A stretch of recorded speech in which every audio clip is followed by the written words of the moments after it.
Netflix has been silent on the massive controversy surrounding Queen Cleopatra. The lead actress and director attacked anyone who was upset over their historical revisionism, yet the company has simply hid comments on their YouTube teaser and haven't released any new sneak peeks, even though it releases in just a few days. But now Egypt's Ministry of Tourism and Archaeology has lambasted them over it.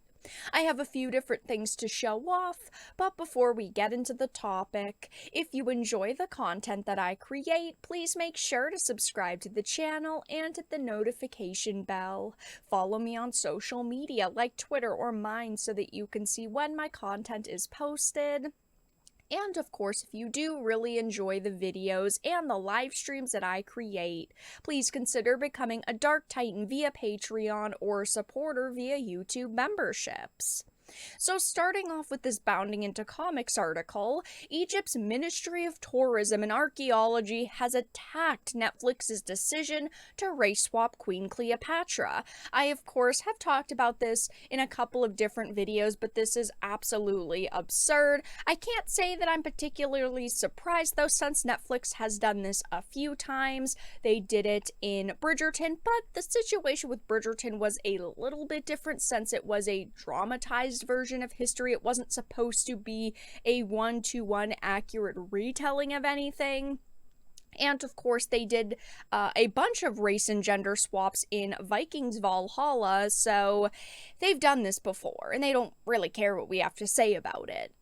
It seems that it's not just individual historians and fans of objective truth that have taken issue with Netflix's decision to race swap Queen Cleopatra in the docuseries, as Egypt's National Ministry of Tourism and Archaeology recently voiced a stark opposition to the streamer's attempt to rewrite their own history.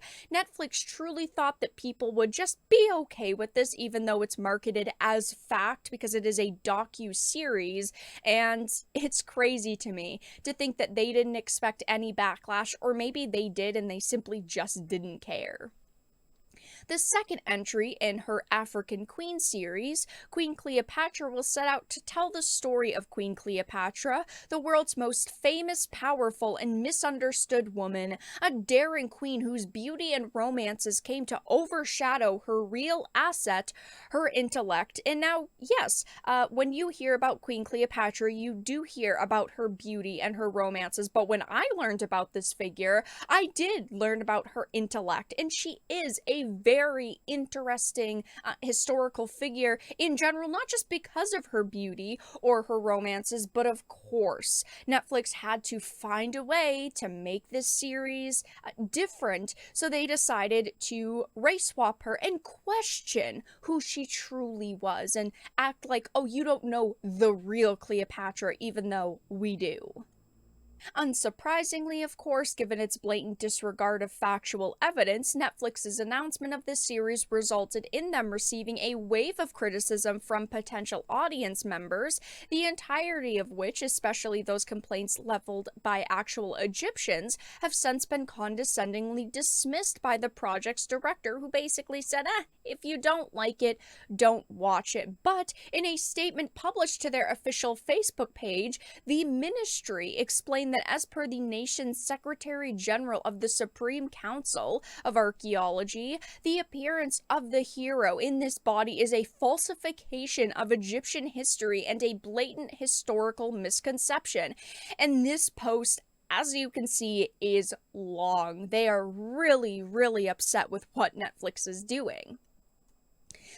I'm not going to be able to read it all, but they said things like Queen Cleopatra's works and statues are the best evidence of her true features and Macedonian origins, referring to the documentary series announced by Netflix over the coming period and in advance of it on May 10th, in which its heroine, who plays Queen Cleopatra, has African features and dark skin, confirmed the doctor, Secretary General of the Supreme Council of Archaeology, said that the appearance appearance of her in this body is a falsification of Egyptian history and a blatant historical misconception, especially that the film is classified as a documentary and not a drama. The order that the owners of the industry have to investigate accuracy and refer to historical and scientific facts in order to ensure that the history and civilizations of people is not falsified. And this is a major issue that I have taken with this series. It's not like they're just, loosely basing characters off of historical figures like Cleopatra. No, she is supposed to be this individual, and they are presenting everything to you in this docuseries as fact when it's not. As this post even points out, she was light-skinned and was of pure Macedonian origins, and she descended from an ancient Macedonian dynasty that ruled Egypt for nearly 300 years, founded by King Batlamus I, a Macedonian leader of the army of Alexander the Great, and it also talks about the purity of their race throughout this time period. He added that archaeologists and anthropologists should have been referred to when making such kind of documentary and historical films that will remain a witness on civilizations and history of nations, noting that there are many Queen Cleopatra's artifacts and depictions on coin that confirm its true shape and feature, which they all show off her Greek features in terms of like complexion, drawn nose, and fluffy lips. But Netflix can't really face much more backlash than they already are. I mean, Egypt is turning against them, and they have already been sued over this series, actually. Netflix Queen Cleopatra adaptation sued by an Egyptian lawyer, and it was called a forgery.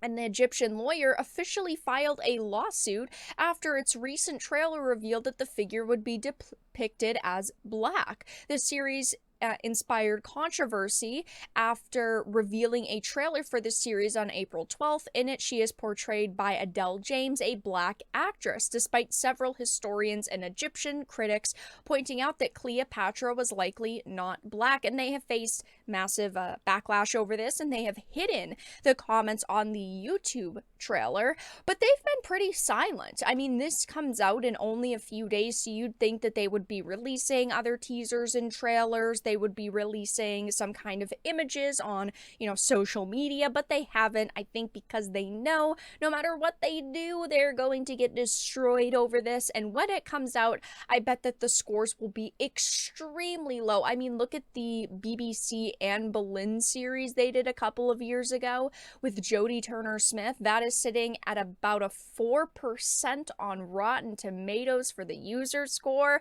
And I think that this Cleopatra will be very low as well. I'm guessing like a 10 to a 20% at most.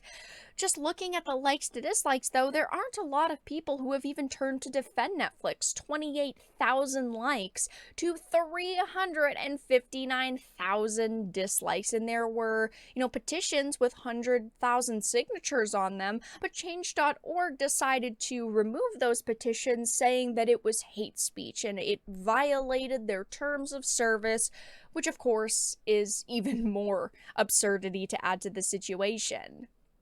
I think once it releases, they are going to face massive criticism on social media because, of course, right now, it's only people who are talking about it on, Twitter and social media and people who have seen this trailer that are upset over it. But once it actually hits the service and people see it front page and they're clicking on it, just, maybe giving it a watch, there are going to be normal individuals who are, not glued to social media who are going to be pretty disgusted by this. But yes, now, to add to the flames of the fire Netflix has started, Egypt's Ministry of Tourism and Archaeology have lambasted their decision to race swap Cleopatra, saying that it competes with the simplest historical facts. But that's all that I really had to discuss in this video. Let everyone know your thoughts in the comment section down below. If you enjoyed this and of course found it important and informative, please make sure to give it a like, share it, and subscribe to the channel. And of course, if you didn't, make sure to give it a dislike. I appreciate your support either way, but I will talk to you all again in the next video really soon.